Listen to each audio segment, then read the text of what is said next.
Então vamos lá. Boa tarde, vamos começar nossos exercícios de hoje. Primeira questão. Mulher, 40 anos, apresenta cerca de 4 horas depois da ceia de Natal, na qual reconhece que exagerou na quantidade e na variedade de comidas, dor epigástrica com irradiação para o quadrante superior direito. Refere episódio anterior de menor intensidade que cedeu após algumas horas. Nesses episódios, no entanto, as dores são persistentes e acompanhadas de febre e vômito. Dentre as alternativas abaixo relacionada, aquela que melhor se enquadra no quadro clínico apresentado.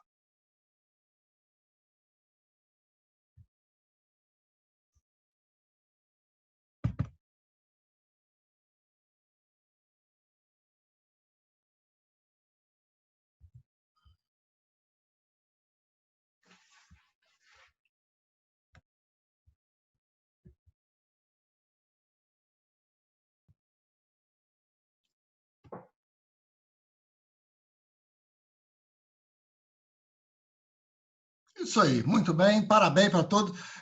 Resposta fácil, simples. Vocês só erravam isso no 8º período e falavam mal da questão, que a questão estava incompleta. Tá? Mas é isso mesmo. Tá? Dor no hipocôndrio direito, refere que já teve essa dor durante. A história não é muito rica. Ele não fala que a dor era incólica, depois a dor tornou-se constante, mas ele fala que a dor foi persistente. Perfeito, perfeito. É uma questão que não deixa dúvida, apesar de ser um caso clínico muito pobre. Vamos lá, próximo.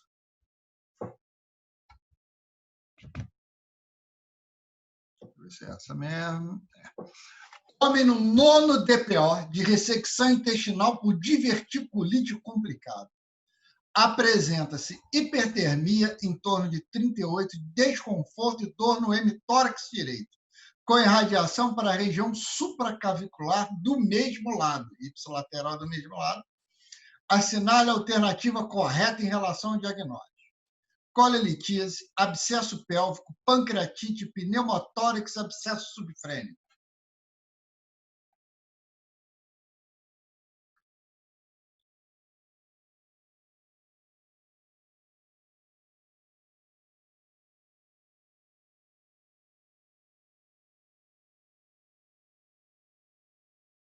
Vamos lá, podem responder a hora que vocês quiserem.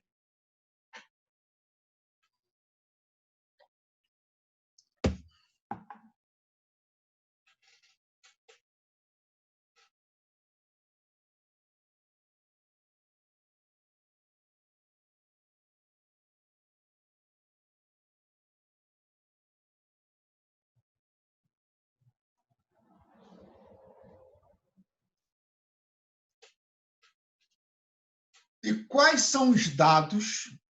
Tá certinho. Letra E, abscesso subfrênico, todo mundo mandou bem. Justifica agora. O que faz pensar que isso é um abscesso subfrênico?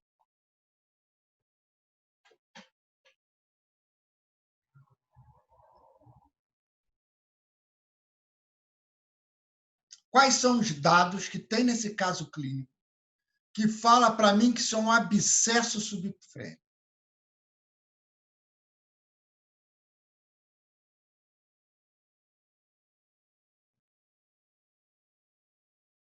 Muito bem.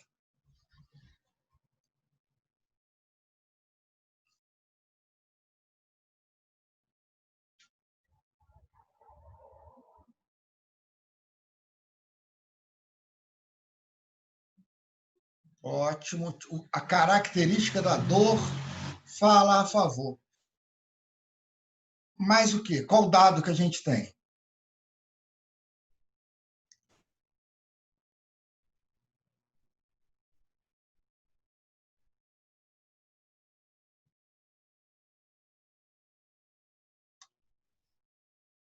E por que eu não falo que isso é colecistite a litiase?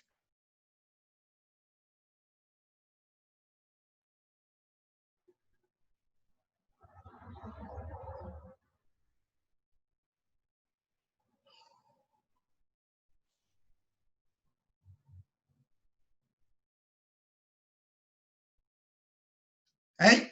Por que eu não falo que isso é colecistite a litiase?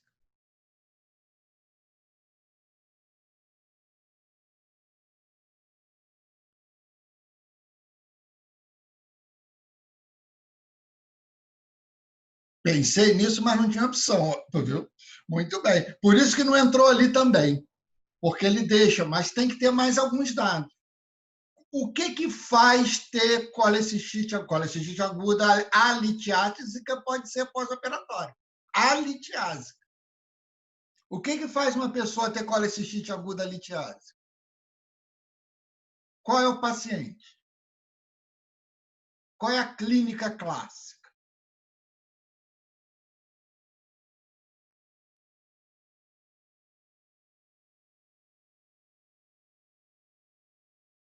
Isso, o uso de vasopressores é um.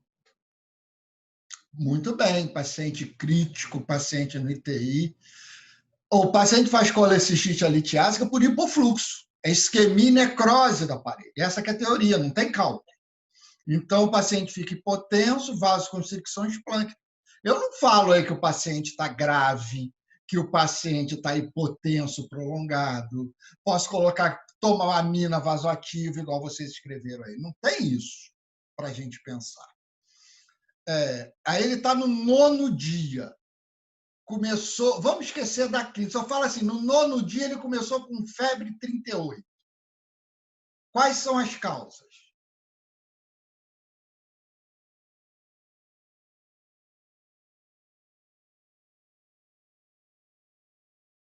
Paciente no 9º dia de pós-operatório começou a ter febre. Quais são as causas dessa febre?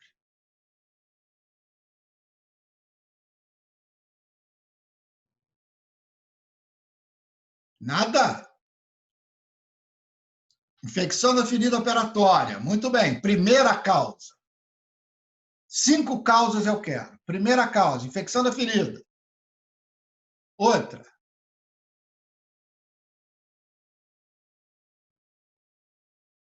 A telectasia não, está no 9º dia, né? A telectasia é causa de febre nas primeiras 24, 48 horas. Infecção da ferida.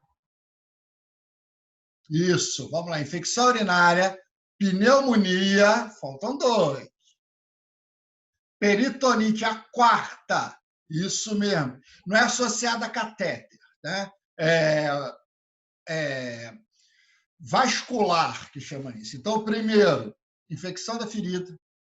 Segundo, infecção urinária. Terceiro, infecção pulmonar.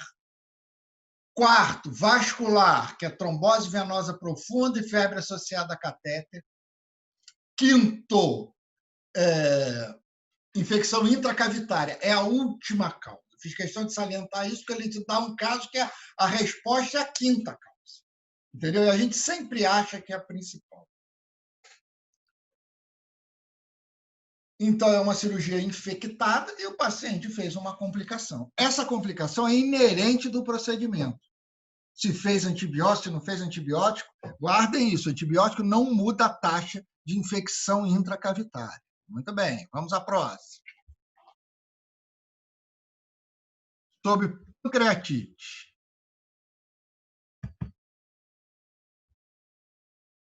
Um segundinho.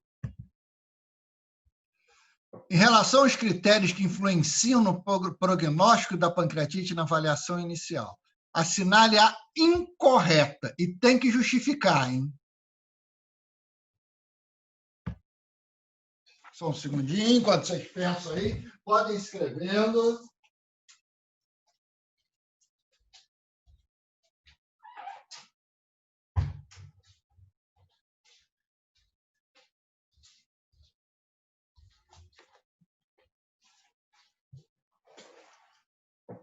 Qual não é critério prognóstico dessas 5 aí?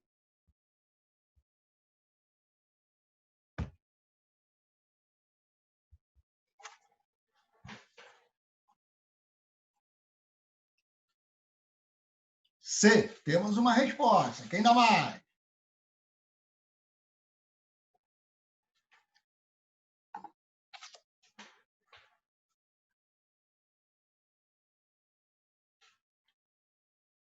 Temos um D, temos um E, temos C, D e E. Falta A e B.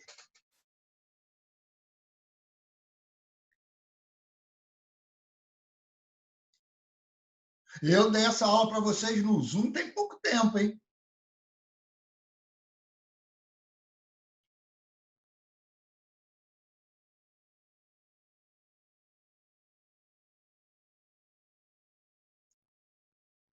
É só lembrar do critério de Hanson. Não precisa lembrar de todos, não. O critério de Hanson que cai em tudo quanto é prova. E aí? Admissão em primeiras 48 horas. Qual que não está?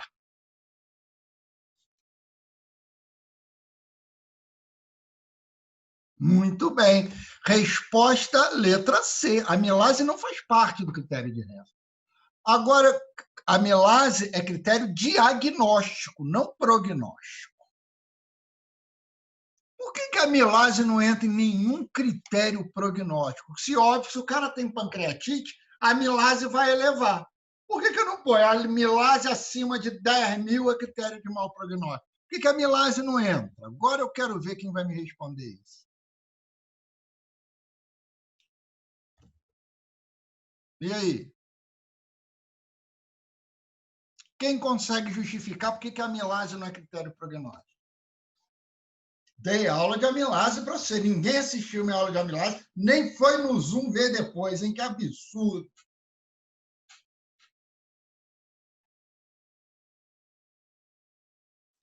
Porque a amilase está realmente intimamente relacionado com o processo inflamatório.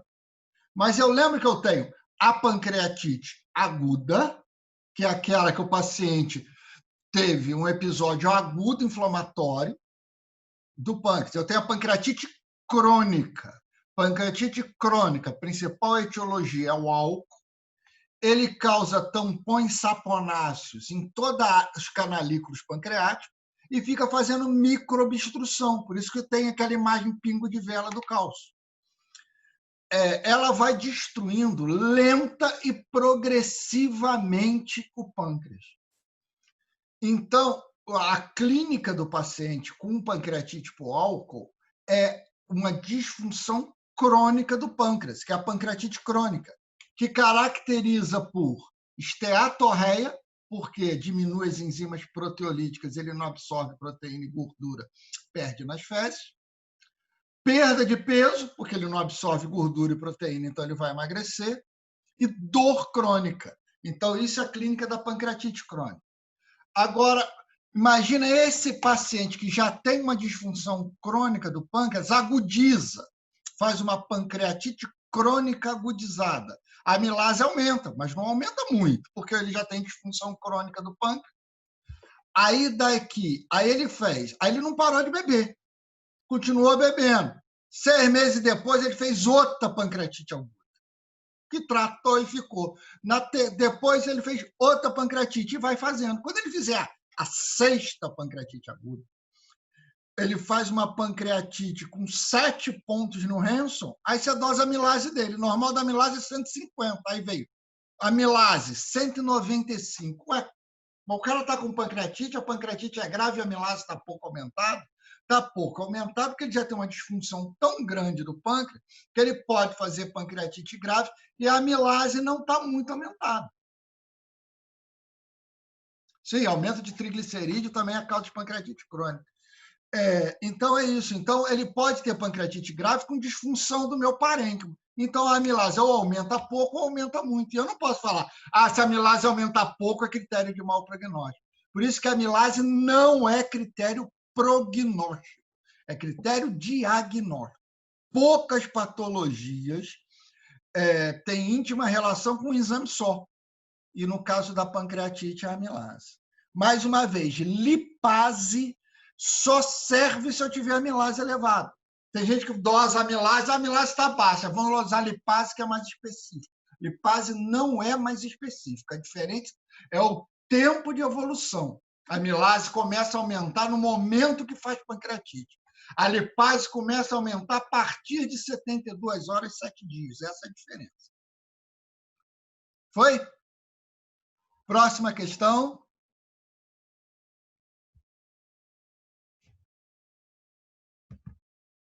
Opa, passaram 2. No serviço de emergência do UV, recebeu da unidade de saúde da família um paciente de 64 anos com dor abdominal, fraqueza, falta de apetite e anemia. Na história das patologias anteriores, a família relatou que o paciente já tinha sido operado da vesícula, retirado o útero e tomava remédios para pressão alta. Em relação à doença atual, a paciente vem apresentando episódios de cólica abdominais esporádicas, com evacuações que variam de fezes endurecidas a diarreia, com mudança do hábito intestinal, pois o paciente sempre teve intestino preso. No exame físico, o abdômen estava plano, sem distensão, e podia-se perceber que a palpação profunda do flanco direito, a paciente acusava dor importante. A rotina hematológica confirmou a anemia, hematócrito de 32. O raio-x de tórax e abdômen eram normais. Com esses dados da história relatada pela família e os achados, pergunta-se: qual o diagnóstico provável? Vamos lá? Todo de vocês.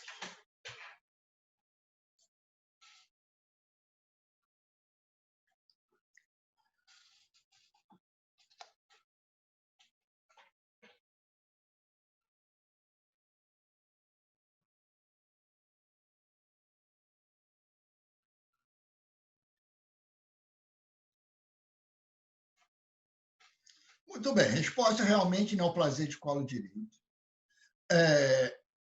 Baseado no quê? O que tem de achado aí que você fala assim, isso aqui fala a favor de tumor de colo direito?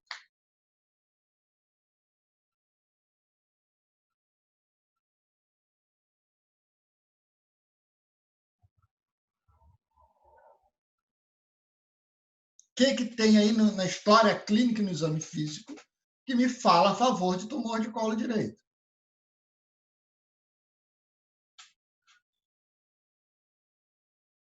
Tá faltando uma coisa aí. Eu tenho a tríade clássica do tumor do colo direito. Qual é? Vocês têm que me responder isso. 3 coisas no tumor do colo direito.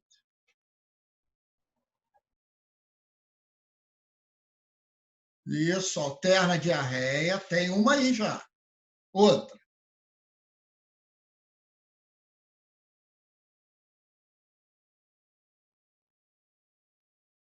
Silêncio fúnebre.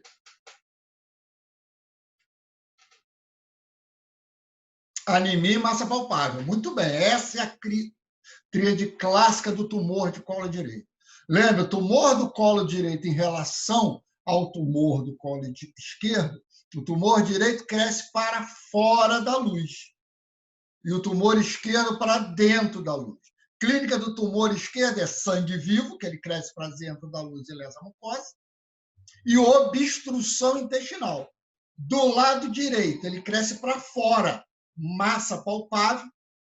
Como ele cresce para fora, ele irrita a serosa e pode aumentar a peristalse, diarreia, e faz microlesões da mucosa. Então, ele dá sangue oculto nas fezes positivo.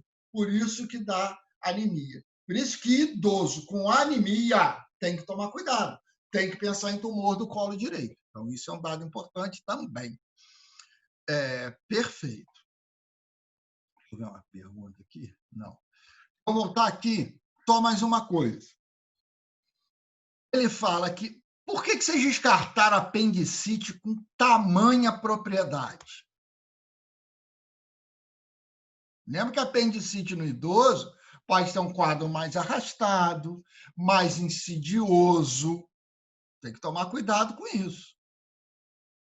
Mas não fala de leucocitose, mas ele é idoso.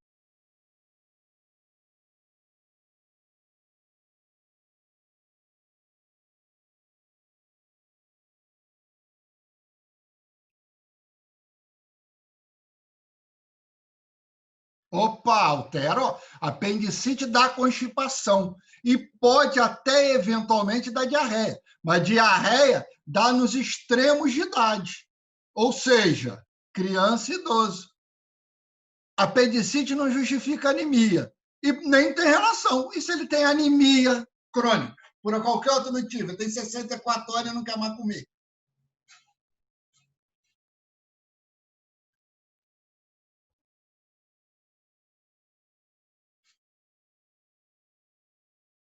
Então, tem que tomar só cuidado com isso, com um quadro de apendicite. Ele me dá dados que descarta. Ele não tem. O abdômen é plano, tá? Agora, ele acusava dor importante lá no flanco direito. Isso é um dado que tem que pensar. Você não descarta. Se eu ficar na dúvida, qual é o exame que eu peço? Agora eu fiquei na dúvida. Vocês me deixaram em dúvida. É apendicite ou é tumor de colo direito? Qual é o exame inicial que eu peço? TC, perfeito. Tá? Então, na dúvida desses pacientes idosos com massa na fossa ilíaca direita, você fica dúvida entre apendicite e tumor, o primeiro exame inicial é a tomografia, não é a coluna. Ok, perfeito. Mais uma de pancreatite aguda. Não vou ler, não. Vocês podem ler e a gente faz comentário.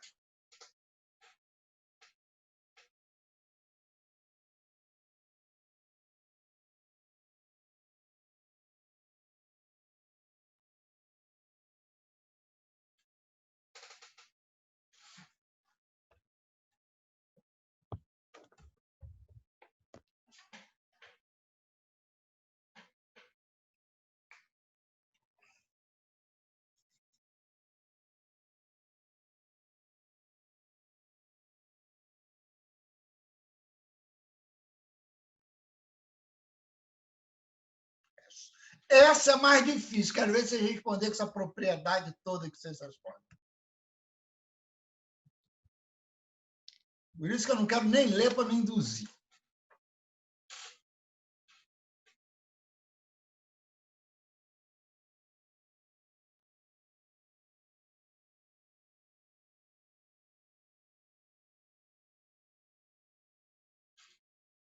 Ninguém assistiu minha aula de pancreatite. Temos um A. Começou. Gabriela Salles. Quem mais?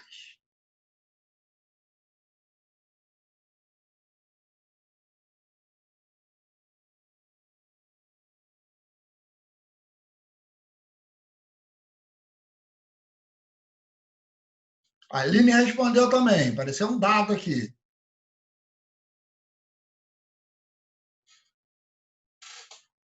Temos um D, temos um A. Quem mais?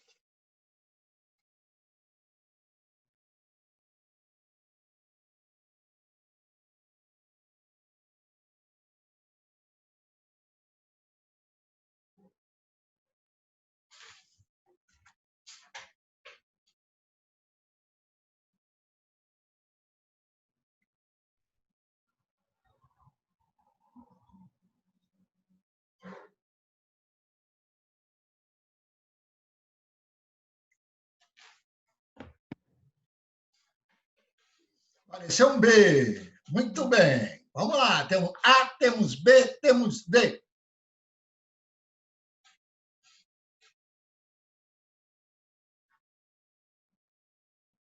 Quem vai de C agora? Falta um marcar C, porque aí nós temos todas.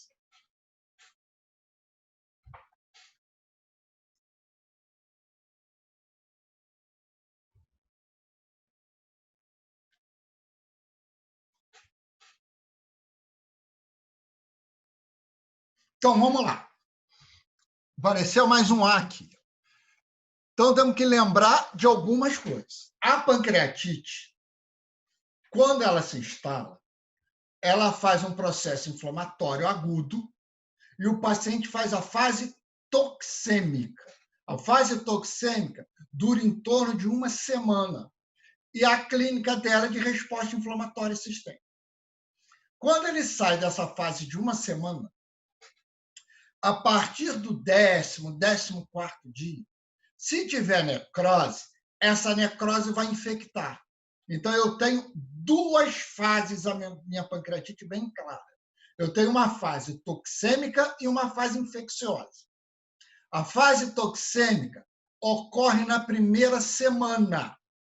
E nas pancreatites muito graves, a mortalidade é muito elevada nessa. Quando ele sai dessa fase toxêmica, ele tem uma segunda semana que ele melhora E, normalmente, essa toxemia, o que faz ser grave é a presença da necrose. Então, essa necrose vai infectar e ele faz a segunda fase, segunda forma, que é a forma infectante, a partir de segunda semana. Então, isso são os dados importantes. Então, primeira coisa que a gente vai ficar, vamos de baixo para cima. A dieta interal está contraindicada nos pacientes com ruídos hidroaéreos presentes. Claro que não. Pancreatite não contraindica mais nutrição enteral. Se você colocar a ponta da sonda depois do ângulo de trás, então você passa uma sonda nasointeral por endoscopia, coloca ela depois do ângulo de trás e elimina e alimenta esse paciente. Isso não é suficiente para liberar secretina, que é um dos principais estímulos para a produção do pâncreas. Então, você pode alimentar esse paciente. Lógico, se ele tiver distensão abdominal, piorar a dor, você para de alimentar. Mas hoje é uma das novas terapêuticas e novos consensos. Pancreatite não é mais contraindicação de alimentação. A necrosectomia precoce diminui as chances de infecção da glândula pancreática. É verdade. Só isso eu não tenho dúvida nenhuma. Se eu tirar a necrose, diminui a chance de ter infecção, porque se a infecção aparece na necrose. E posterior formação do pseudocisto. Não, o pseudocisto se dá pela destruição do pâncreas. Se você operar e ressecar mais pâncreas, a chance do pseudocisto é grande, não há dúvida nenhuma. Não vou aumentar no mérito ainda da necrose precoce, não. Presença de gás na topografia pancreática em exame de TC indica necessidade de punção com agulha fina. Não. A presença de gás na necrose do pâncreas já é infecção. A necrose por si só não dá gás. Esse que é um detalhe importante. Só dá gás se eu tiver infecção secundária, principalmente gram-negativo e o anaeróbio. O anaeróbio é produtor de gás e aparece aquelas bolhazinhas de gás na necrose. Então, não é indicação de punção de agulha fina, é indicação de laparotomia. A infecção é a única indicação de laparotomia formal. E o último, a mortalidade decorrente no tratamento cirúrgico na primeira semana do quadro clínico é superior a 70%. Perfeito. Tanto é que, no início, nos primórdios da pancreatite, quando via que todo mundo morria por causa da necrose, falava assim, ó, faz TC, tem necrose, abre e tira a necrose, porque aí não vai infectar. Quando infecta, a mortalidade é próxima de 100%. Então, não vamos deixar de chegar na fase infectada. Aí eu operava o paciente com uma semana de evolução, na fase toxêmica, na fase inflamatória. A cirurgia era um gatilho para a resposta inflamatória dele virar disfunção orgânica múltipla e falência orgânica múltipla, e ele morria disso, da resposta inflamatória agressiva do paciente. E era uma taxa elevada, sim, superior a 70% a 90% em alguns trabalhos. Tá? Então, isso é um dado importante. Assistam a aula no Zoom de novo. Então, letra A é a nossa resposta. Ok? Alguma dúvida dessa questão? Essa questão é muito boa.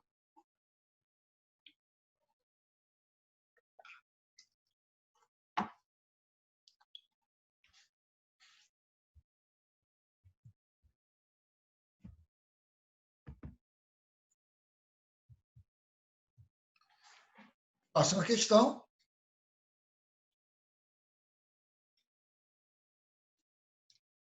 Paciente tem um ilho biliar e está estável.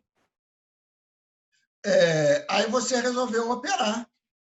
Ele já falou, você vai fazer a colicistectomia. Lembra que a colicistectomia... Só a Gabriela me fez uma pergunta que, além, em vez de eu fazer a laparotomia, se eu não posso só aspirar para tentar tirar a necrose infectada, eu não consigo, porque ele fica todo loculado.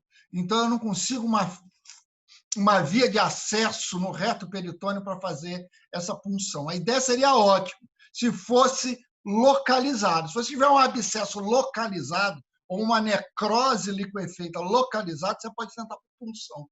O problema é que a pancreatite não forma isso. Ela forma fleimão. Ele fica fazendo várias lojas não localizadas. Você não consegue fazer essa punção. Então, nós vamos lá. Tem um paciente com ilho biliar. Vocês lembram o que é ilho biliar? O paciente fez colecistite, o cálculo impactou lá no ducto cístico, não fundiu, fez isquemia e necrose da parede. A necrose da parede, por contiguidade, atingiu uma alça e formou uma fístula da vesícula para o duodeno, por exemplo. O cálculo saiu da vesícula e caiu no duodeno. Ele melhora da colecistite na hora. Esse cálculo vem migrando, impacta na válvula iliocecal e ele faz obstrução intestinal. Então, isso que é um ilho biliar, é uma causa de obstrução intestinal intraluminal por um cálculo da vesícula biliar pós-colecistite aguda. Aí ele pergunta qual é o tratamento. Primeiro, como ele está estável, optou por fazer a colecistectomia no mesmo tempo. E qual é o outro tratamento?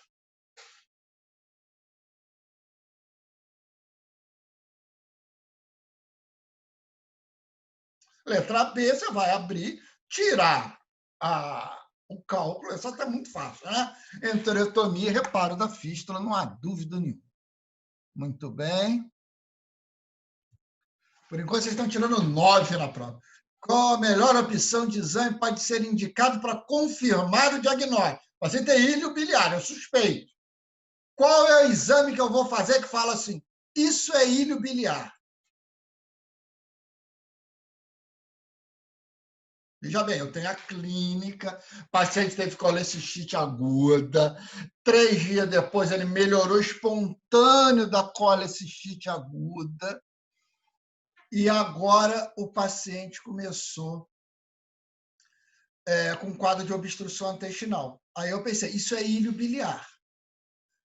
Qual o exame que eu faço?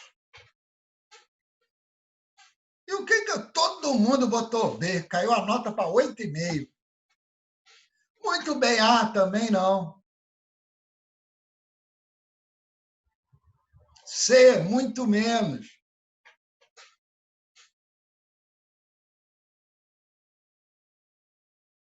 Aerobelia, você não vê no ultrassom, não é? Aerobelia é para ver intérface e líquido sólido. Você vê abscesso. Aí chutou, aí o outro já foi no vácuo, letra E, não tem jeito. Então, você vê ar dentro do fígado, você consegue ver ao raio-x. Tomografia eu vejo também. Essa pergunta é meio infeliz, tá? Como ele diz, a melhor opção do exame pode ser indicada. Por isso que essas questões curtas, elas já começam a acabar, tá? Qual a melhor opção do exame para ser indicado para confirmar? Realmente, a tomografia é o exame de maior acurácia para eu ver ar. Então, eu vou ver bem. Mas no raio-x eu vejo também. Olha que questão. Essa questão, se cai em prova, a gente anula. Porque ela tem 2 respostas. Tanto o raio-x vê bem, quanto a TC vem bem. Para essa questão ficar verdadeira, eu tenho que melhorar esse caso clínico. Ou eu tiro o raio-x ou eu tiro a TC. Igual da colecistite litiásica lá atrás que ele tirou. Entendeu como é que fazer questão hoje é mais complicado? Então, o melhor exame é TC, mas eu tenho certeza que ele queria a resposta raio-x. Mas aí ele tinha que botar o exame inicial, que me fecha o diagnóstico, é raio-x. Ok? Então, tem 2 respostas aí, não tenha dúvida nenhuma. Cai na prova, vocês anulam. Próximo.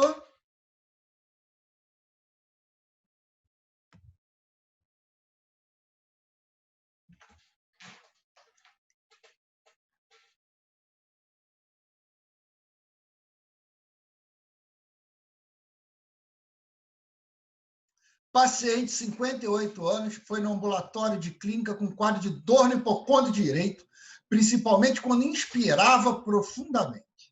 Ela relatava que ficava enjoada e fazia vômito quando digeria comida com muita gordura. No exame físico, ela estava febril. As escleróticas estavam discretamente ictéricas e apresentava discreta distensão abdominal com contratura muscular, principalmente no quadrante superior direito do abdômen.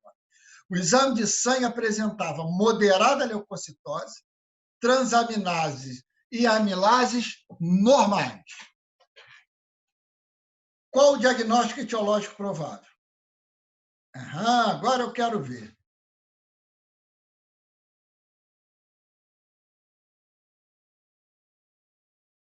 Temos já C.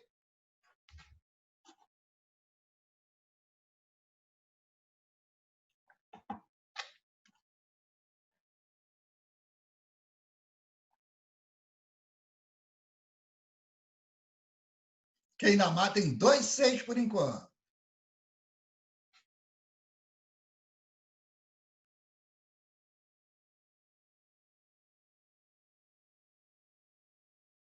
Subiu para B.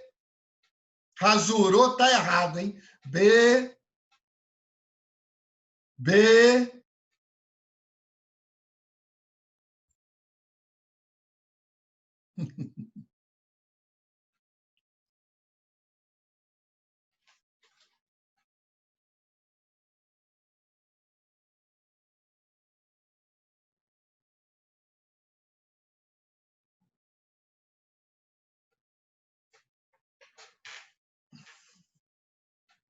Só por curiosidade.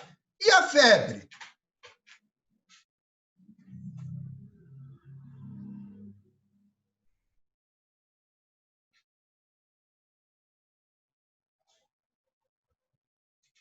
Voltamos para C.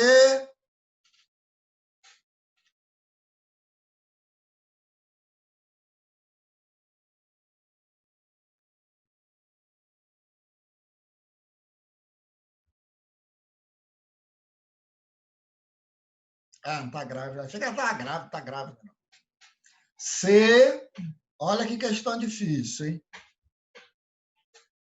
Então, o paciente está discretamente ictérica, me deu uma dor atípica, inspiração, isso que está enrolando vocês. A história da dor dela é confusa que pode. Ela está discretamente ictérica e febril. Tá? Tem leucocitose.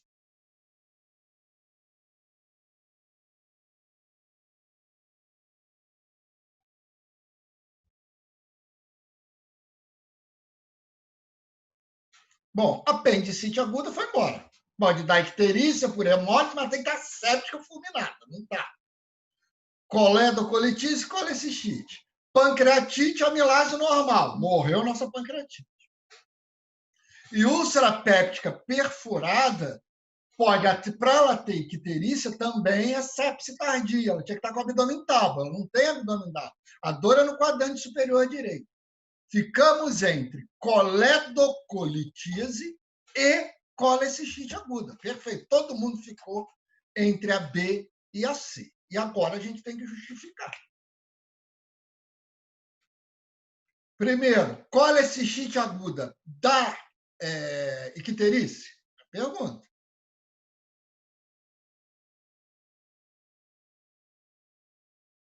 Sim ou não? Respondam. Não. Me responder com outra pergunta não vale. Isso, Gabriela Salles, muito bem. Mirise.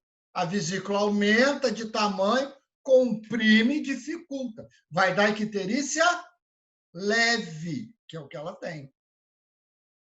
Colangite, que ela tem que ter a colangite para ter febre. Tríade da colangite. Dor, febre alta e icterícia, mas o cálculo, Charcot, perfeito, mas o cálculo tem que estar impactado. A icterícia é importante, não discreta icterícia para ela ter colangite.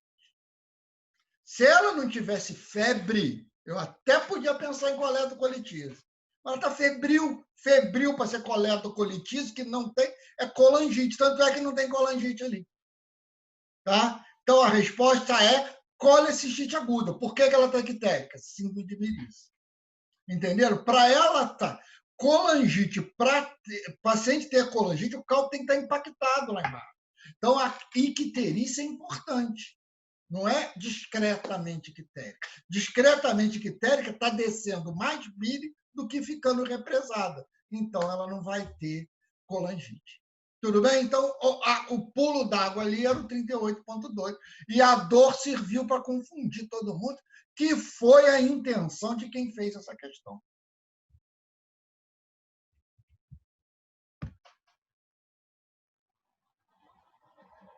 Vamos lá. Próximo.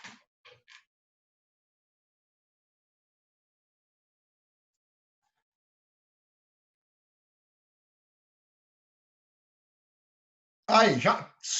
Gabriel Leite, sua pergunta está aí na tela. Preciso de exame, ué. Tem que fechar o exame. Qual é o exame que eu faço? Muito bem, agora é ultrassom. Perfeito, todo mundo acertou. O ultrassom, antigamente, era cintilografia com tecnésio. Hoje, o ultrassom também é aceito como padrão ouro. Vocês lembram disso? Cálculo impactado, vesícula distendida 4 centímetros no maior eixo, 2 centímetros no menor eixo e parede espessada maior que 4 milímetros. Fecha o diagnóstico. E Murphy ecográfico. Pode ter líquido também. E se for colectocolitise, eu vou ver dilatação da árvore biliar. São os dois achados iniciais que eu quero para diferenciar. Então, o grande exame aí é o ultrassom.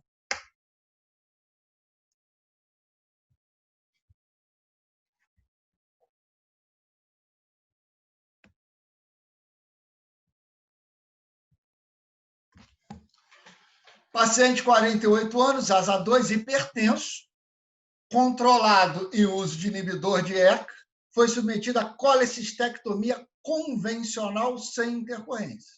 Após recuperação anestésica, encaminhado para pós-operatório na enfermaria. 12 horas após o procedimento cirúrgico, então ele operou 8 horas da manhã, fui lá, operei a vesícula dele. Quando deu 8 horas da noite, chamaram o médico de plantão, pois o paciente estava sonolento, sudoreico, extremidades frias, com enchimento capilar periférico lento, pressão 9/5, taquicárdico 145, frequência respiratória de 32. Encontrava-se de sonda vesical que é aproximada de diurese de 250 ml, é pouco, oligúria. No período de coloração lá, escurecida, está concentrada a urina. Qual seria a conduta imediata? Então, vamos lá. Eu operei o paciente de manhã, uma cirurgia tranquila, ele era hipertenso, tinha tomado o comprimidinho dele de manhã, eu operei a colestectomia. 8 horas da noite me chamaram. Hipotenso, taquicárdico, dispineico, oligúria. O que eu faço com esse doente agora, imediato? Entubo o paciente, visto que o paciente encontra-se em franca evolução para a parada cardiorrespiratória. Glicose hipertônica, porque o paciente está hipoglicêmico devido ao longo tempo de jejum. Faço diurético de alça para tratar a necrose tubular aguda que o paciente se encontra, evidenciada pela oligúria e urina escura. Infusão rápida de volume cristalóide através de acesso venoso periférico, ou levo o centro cirúrgico e abro o paciente. O que eu faço?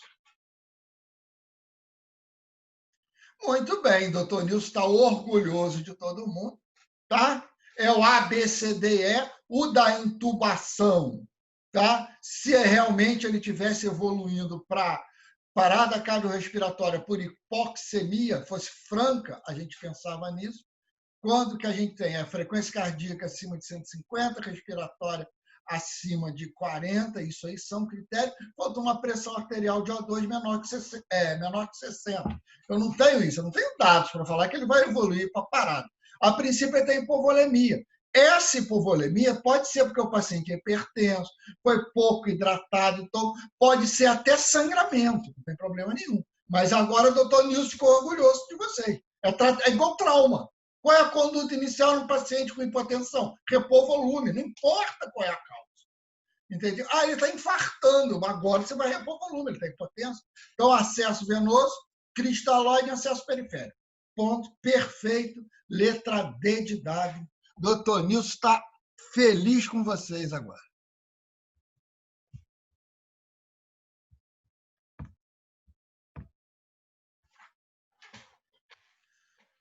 Paciente com quadro de peritonite secundária. Entre o elenco de situações clínicas está indicada a laparotomia exploradora.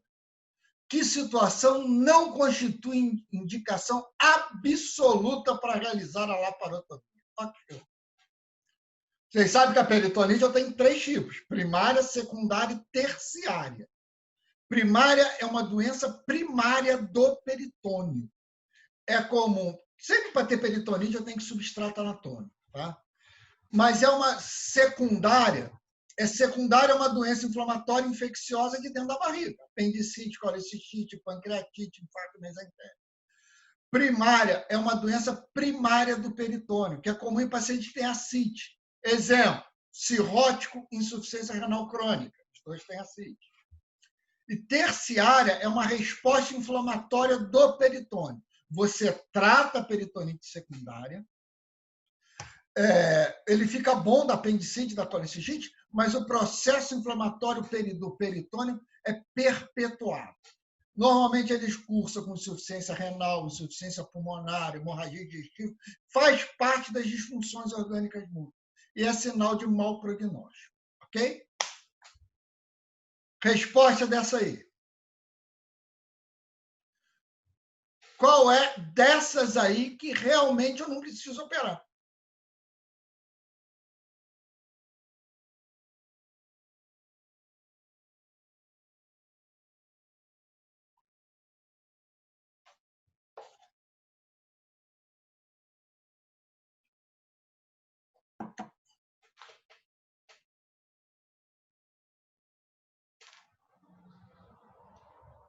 Todo mundo indo na B, alguém dá mais, alguém dá mais? Dou-lhe uma, duas, três, muito bem, resposta letra B. Tá? Então, vamos lá. Apendicite aguda na gestante pode ser em qualquer um. Apendicite aguda, a princípio, ele é cirúrgico. Alguns defendem esfriar o processo tal. Mas, para eu fazer isso, a doença tem que estar localizada. Mas, a princípio, guardem que a apendicite aguda, mesmo na gestante, é cirúrgico. Qualquer tipo de paciente. Na gestante, colecistite aguda, que às vezes não é cirúrgico. Você pode tentar o tratamento expectante e costuma melhorar. Peritonite localizada, quer dizer o quê? Eu tenho um abscesso localizado. Ela fez apendicite, tem um abscesso ali do lado. Você vai lá e funciona, cai lá no que alguém falou, e perfeito. Fala, na pancreatite eu posso funcionar? É o raciocínio. A pancreatite não dá, porque ela não faz peritonite localizada. Mas aqui eu já estou te falando que tem peritonite localizada. Então, por exemplo, diverticulite, Rinchen 2. Você vai lá e funciona o abscesso localizado. Peritonite esterco-oral, tem fezes na cavidade, tem que abrir. Em caso dos planos da parede abdominal apresentarem vitalidade e integridade comprometida. Então, a doença é tão grave que tem necrose na parede. Daí, você tem que abrir e operar e ressecar essa necrose. Talvez faça peritonectomia, pode ser cirúrgico. Ok? Muito bem, resposta B, porque eu posso puncionar esse paciente. Essa questão eu gosto. Vou deixar vocês lerem primeiro, depois eu leio com vocês. Podem responder quando quiserem. Essa questão é muito boa.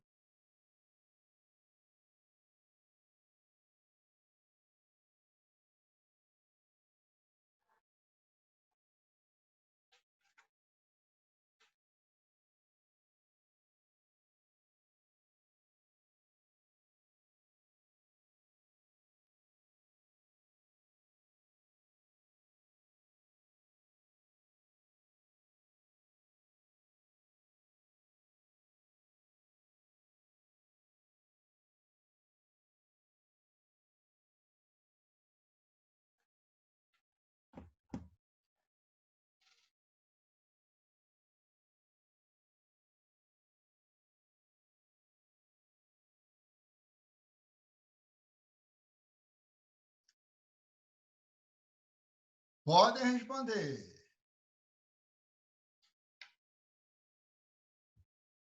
Pode falar, Luiz Henrique. Levantou a mão, pode abrir o som se quiser.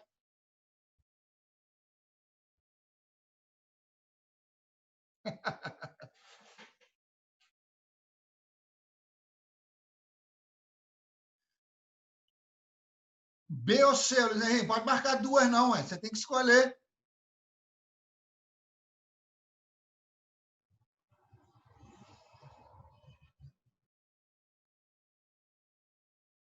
Aline Chu, B. Ótimo. Quem mais? Temos entre B e C.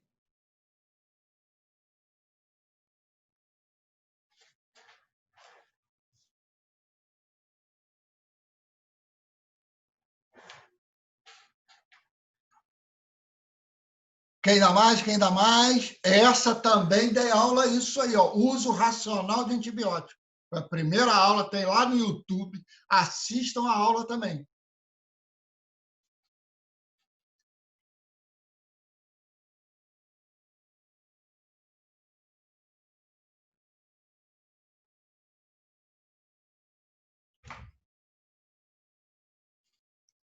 B está ganhando, temos C também.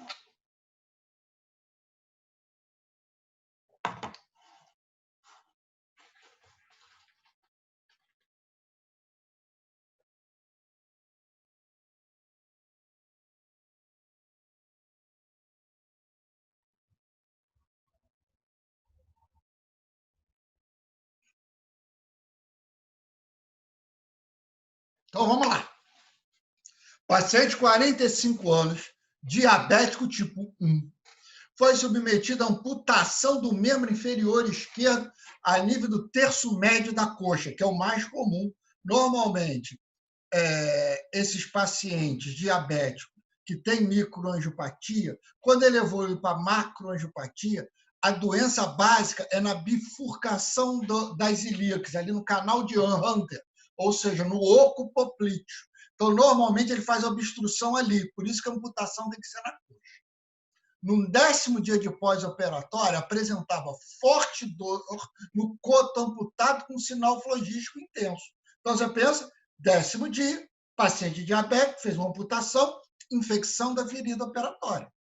Conduta, drenagem ampla da ferida operatória, com saída abundante de secreção purulenta, que foi enviado para exame de cultura e antibiograma. E ele ressuscitou, essa questão é antiga, com penicilina G cristalina. A gente já usou muito penicilina G cristalina como terapia empírica. Será? Penicilina é muito semelhante às cefalosporinas de hoje. A desvantagem da penicilina G cristalina tem que fazer de 4 em 4 horas, é a grande desvantagem. A dose é elevada, faz muita plepite. Mas o espectro de ação é igual ao da cefazolina. Gram positivo, somente streptostaph. Anaeróbio facultativo, Escherichia, Klebsiella e Proteus, e não cobre para anaeróbio restrito, que é o bacterióide. Mas é cirurgia da pele. No quinto dia pós-drenagem, a ferida cirúrgica encontrava-se sem sinais de infecção, com tecido de granulação abundante e uma pequena área de fibrina. Então, ele abriu, drenou aquilo tudo. No quinto dia, a ferida estava ótima. Tá? Tecido, fase proliferativa, não tinha mais infecção, não tinha nada. Para surpresa do médico residente, a cultura evidenciou gram-negativo, Escherichia coli, que tem cobertura para penicilina cristalina. Porém, era resistente à maioria dos antibióticos, inclusive a penicilina cristalina, e só era sensível ao meropenem. E aí eu pergunto, o que a gente faz agora? Então, isso é uma questão clássica até de conduta. Inicie imediatamente o antibiótico para que a bactéria demonstrou ser sensível, pois a qualquer momento a infecção vai apresentar recidiva. Suspender a penicilina cristalina, pois a mesma demonstrou não ser necessária e o tratamento local foi efetivo no tratamento da infecção. Apesar de in vitro ter apresentado como resistente, in vivo mesmo demonstrou ter sido eficaz e não deverá ser suspenso antes do 7º dia, com o risco de induzir a resistência bacteriana. Associaria o imipenem à penicilina G, pois a infecção no paciente diabético deve ser sempre considerada grave. Suspenderia a penicilina G cristalina, iniciaria imipenem e associaria ao metronidazol, fazendo cobertura total e abrangente. Bom, ninguém marcou a E, já fiquei feliz da vida, porque não tem nem essa bactéria anaeróbica ali no meio e você não tem que fazer. Uma coisa que você tem que lembrar: infecção local, tratamento é local. Infecção da ferida operatória, conduta, drenagem ampla da ferida operatória. E vocês já aprenderam também que eu faço antibiótico na infecção local com manifestação sistêmica. Exemplo, febre. Então, tudo bem, ele começou ali com antibiótico. Porém, tudo há exceção. E a exceção na infecção da ferida operatória é exatamente essa. Na ferida operatória, você não precisa fazer antibiótico, mesmo o paciente com febre. A opção é drenagem ampla da ferida. Isso tudo é verdade que você vê, isso é baseado em fatos reais, a gente já teve um caso parecido. E é exatamente isso. Clinicamente, a infecção ficou boa. Ficou boa por quê? Porque o tratamento não precisava do antibiótico. Tanto é que ele ficou bom.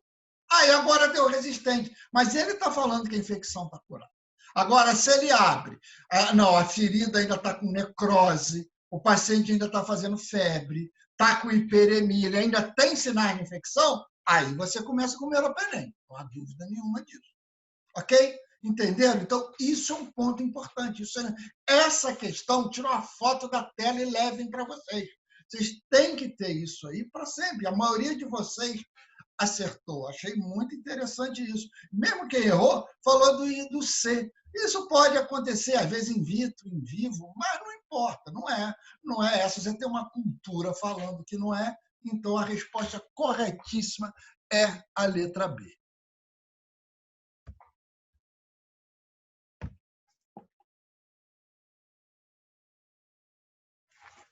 Mais uma de pancreatite. Pancreatite cai muito em prova de residência, muito. Leiam pancreatite. É uma matéria que da grade nova saiu da clínica cirúrgica, porque não é uma doença cirúrgica, é uma doença clínica. Então, ela ficou na cadeira de gastro.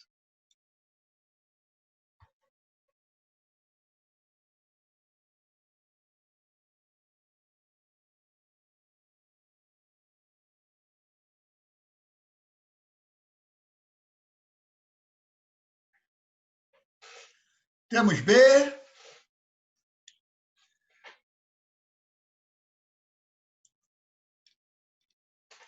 Então, o que é um pseudocisto? É uma complicação pós-pancreatite, onde você faz uma destruição desse parênquima pancreático, o suco pancreático extravasa pelo reto peritônio e é bloqueado ali pelo estômago. Então, forma uma coleção líquida. Isso é um pseudocisto. Clinicamente, como é que eu sei isso? Como é que eu suspeito? O paciente melhora da pancreatite, ele não tem mais nada de pancreatite, ele teve a pancreatite, ficou bom. Você dosa a amilase está elevada. Por que a amilase está elevada? Porque o líquido do pseudocisto é o suco pancreático. Então, o peritônio está bloqueando ele, o peritônio absorve e está amilasemia. Então, essa é a clínica do paciente. O paciente melhora clinicamente, porém, a amilase continua aumentada. E, a partir daí, como eu trato? NPT, observo, dreno de uma vez por endoscopia, drenagem percutânea por TC. E a resposta que nós ficamos, letra B, expectante até 6ª semana. Está certíssimo. A conduta inicial de qualquer pseudocisto é expectante. Tá? Você tem que esperar, porque pode acontecer duas coisas. O mais comum, o pseudocisto reabsorver e desaparecer. Se o canalículo que drena para o duodeno, o vírus, não estiver normal, ele vai seguir. Se o vírus não estiver doente, exemplo, na pancreatite crônica, o pseudocisto não vai diminuir, muito pelo contrário, vai ficar aumentando cada vez mais. Porém, mesmo os que vão aumentar, eu tenho que esperar a pseudocápsula se tornar uma cápsula inflamatória verdadeira. Senão, eu não consigo funcionar, não consigo fazer nada. Se eu mexer, aquela secreção vai se tornar difusa. Por isso que o tratamento do pseudocisto é expectante até a 6ª semana, para saber qual é o caminho. Se ele absorver, eu não faço nada. Se ele ficar lá a partir da 6ª semana, eu vou drenar. Perfeito.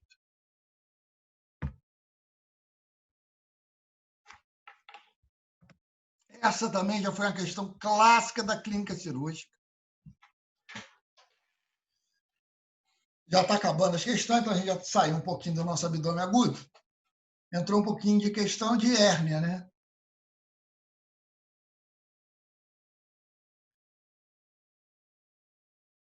Qual a melhor via de drenagem? Normalmente, a via endoscópica é melhor, não tenha dúvida nenhuma. Você faz pelo passo endoscópico, abre o estômago com o próprio endoscópio e drena para dentro do estômago. Se o pseudocisto for próximo do duodeno, você faz pelo duodeno. Mas a melhor via é endoscópica.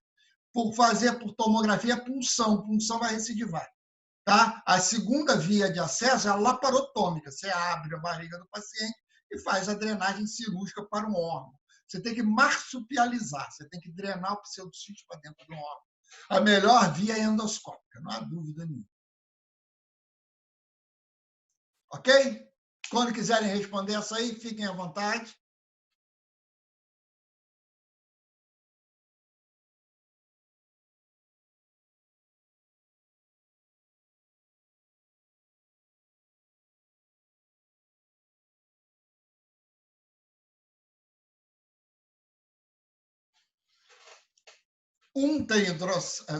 Pegou uma criança, 2 gêmeos, um com hidrocele bilateral, outro com hérnia umbilical.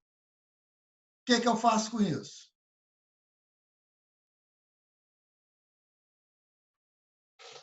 Todo mundo com a B, estou orgulhoso de vocês, hein?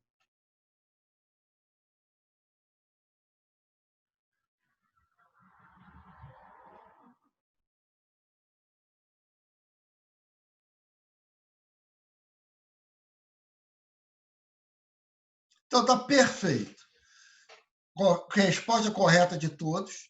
A hérnia umbilical do bebezinho raramente cursa com complicação de encarceramento, estrangulamento. Normalmente, a hérnia umbilical que complica a hérnia adquirida, que é a hérnia do adulto. E a hidrocele, que você vê por transiluminação, né? Bota aquela luzinha lá na bolsa escrotal e ilumina aquilo ali. Normalmente fecha espontâneo até 1 ano de idade. Então, por isso que a conduta dos dois expectante. Então, não opera nenhum e mantém expectante. E se o garotinho nasce... E se eu tivesse um outro irmão? Eram trigêmeos. E o terceiro tem hérnia inguinal. O que eu faço?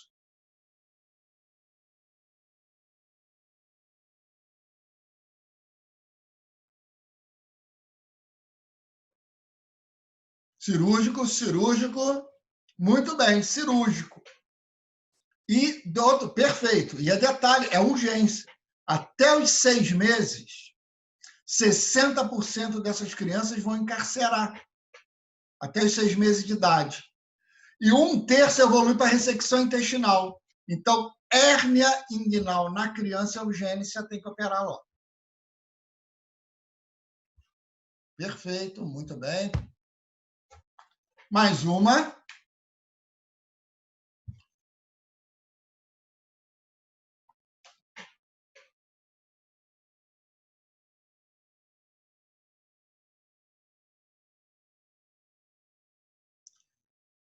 Então, chegou um senhor com uma hérnia encarcerada com 3 horas de evolução, não tinha sinal nenhum na pele, eu fui lá e reduzi a hérnia. Reduziu a hérnia. E agora, o que eu faço? Podem responder.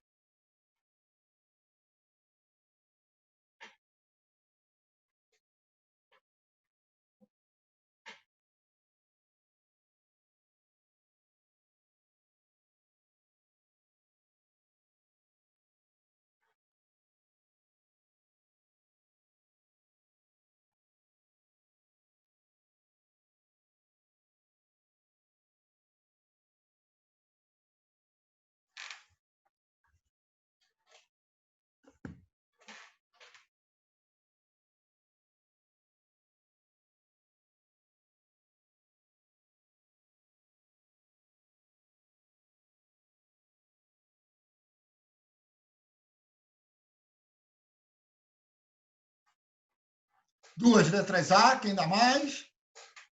3.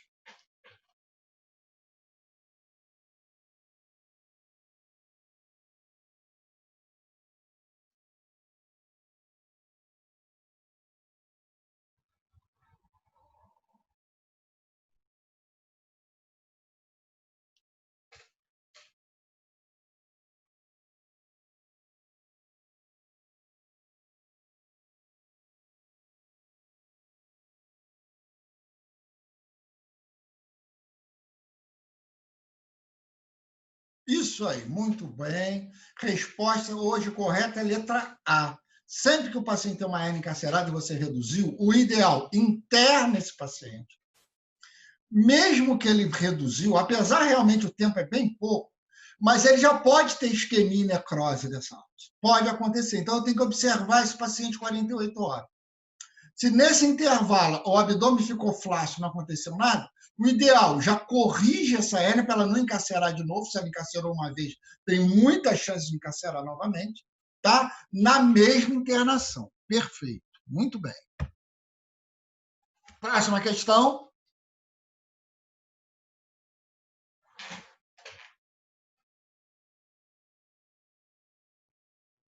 Paciente idosa, tem doença arteriosclerótica, tem hipertensão arterial de longa data, evoluiu com um quadro de distensão abdominal súbita após um episódio de FA. Mostra-se contida no leito com dor abdominal em cólica e diarreia mucossanguinolenta. Isso é um clássico. Qual é a sua suspeita diagnóstica e qual o exame de imagem que confirmaria essa suspeita?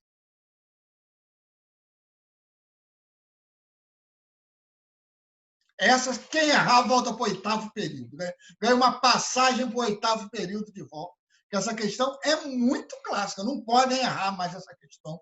Tá? Essa questão cai, parabéns, todo mundo acertou. Isso é um abdômen agudo vascular isquêmico. História clássica, paciente idoso, já tem doença vascular, fez uma fibrilação atrial, então provavelmente um êmbolo desprendeu. A diarreia mucossanguinolenta é sinal de isquemia e necrose da alta, porque aquela mucosa começa a secretar o muco, e junto com sangramento. Perfeito.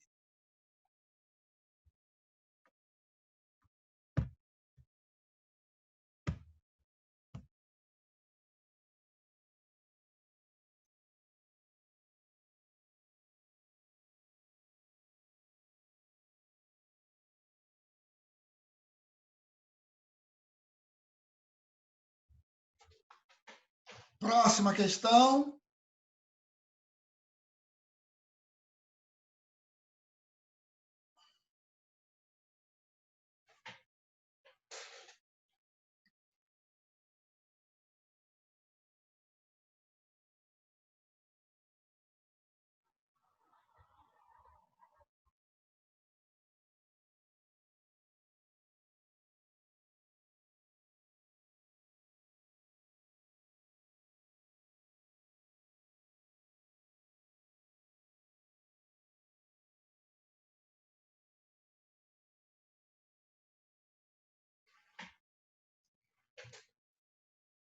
B está imperando, alguém dá mais?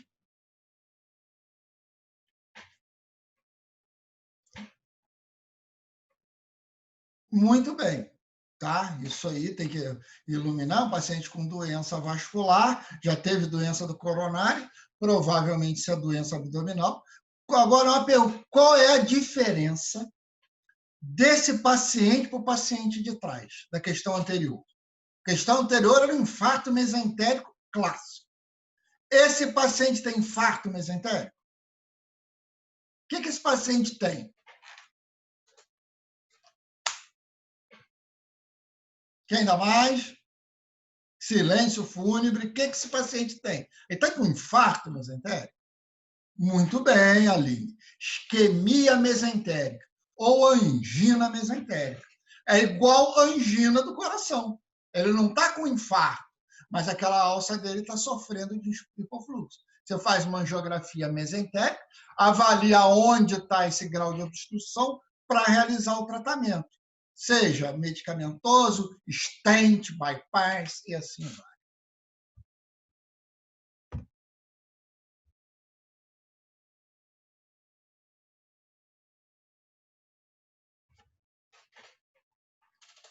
Olha como é que é diferente essa paciente daquela lá que todo mundo quis responder.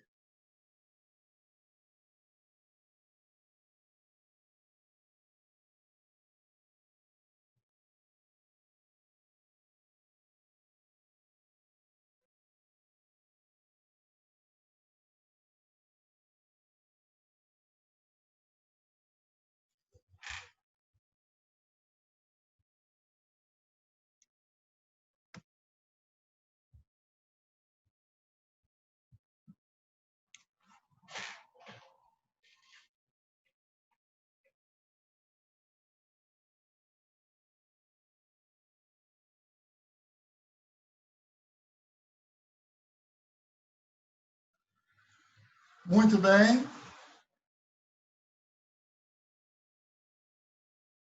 Parabéns. Isso é o clássico de coledocolitíase. Ele já tinha dor tipo cólica no quadrante, quer dizer, colelitíase. Aquele cálculo migrou, ele faz icterícia intermitente. Ora ele está ictérico, ora ele não está ictérico.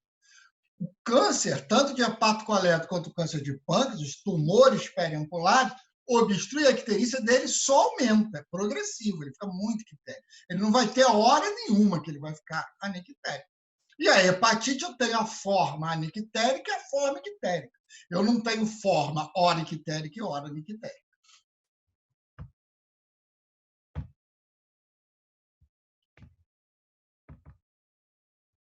Vou voltar aqui.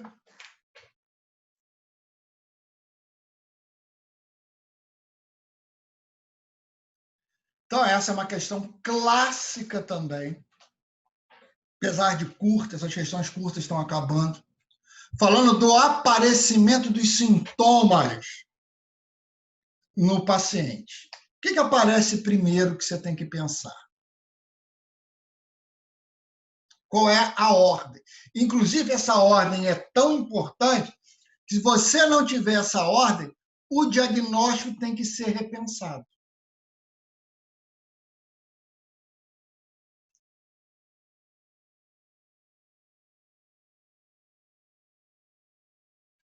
Muito bem, resposta C. É um pensamento. Imagina só, vamos para a letra A, por exemplo. O paciente está vomitando, aí ele vomita, vomita, vomita e faz esforço abdominal. Quando ele faz esforço abdominal, a musculatura vai doer, ele faz dor abdominal. Ele está vomitando e dor na barriga, ele perde o apetite e não quer comer, anorexia. E ele tem gastroenterite. Tá? Então, o aparecimento clássico é perda do apetite, depois ela evolui com dor abdominal e o último aparecer os vômitos. Perfeito.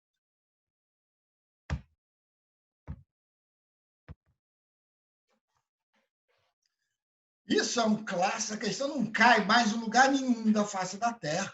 Qual é a principal causa de obstrução no paciente idoso? Então, vamos melhorar um pouquinho, vocês vão escrever agora. Quais as 3 principais causas de obstrução no idoso em ordem de ocorrência? 3.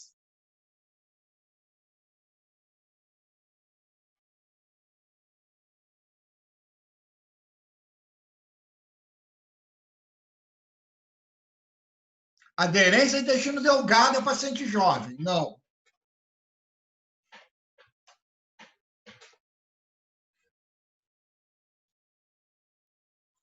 Volvo e tumor está certo, mas não está na ordem. Próximo.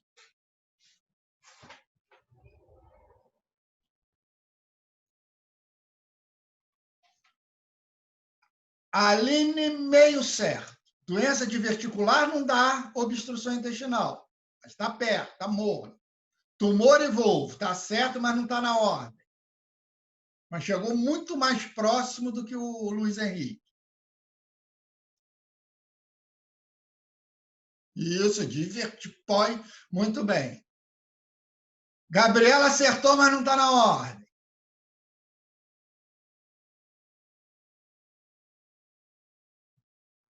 Mas isso de diverticulite, muita gente confunde, um monte de divertículo, fala de diverticulite, isso é diverticulose. Ite é processo inflamatório.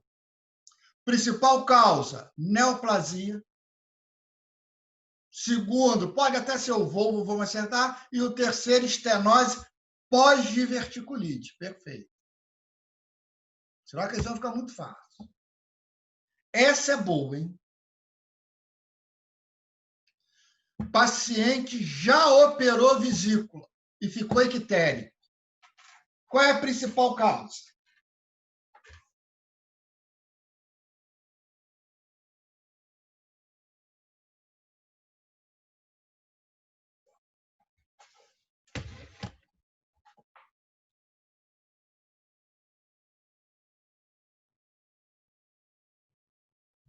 Colelitíase, já temos 3.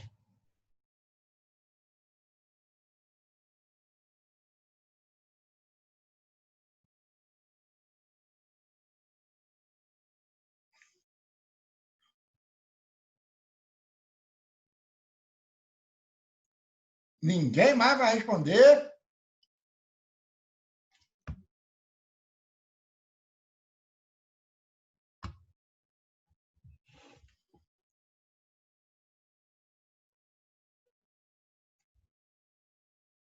Ninguém mais? Já está todo mundo dormindo? Todo mundo deixou o negócio ligado, já foi embora? Isso aí, a resposta é D de dado. Mas eu tenho coledocolitise primária e secundária. Coledocolitise secundária é quando o cálculo saiu da vesícula e foi para o coledo. O cálculo primário ele foi gerado no próprio coledo. Mas esse paciente já operou. Baseado, não está nessa questão, mas um paciente que operou ficou equitérico e tem um cálculo lá. Como é que eu sei se esse cálculo é primário ou secundário?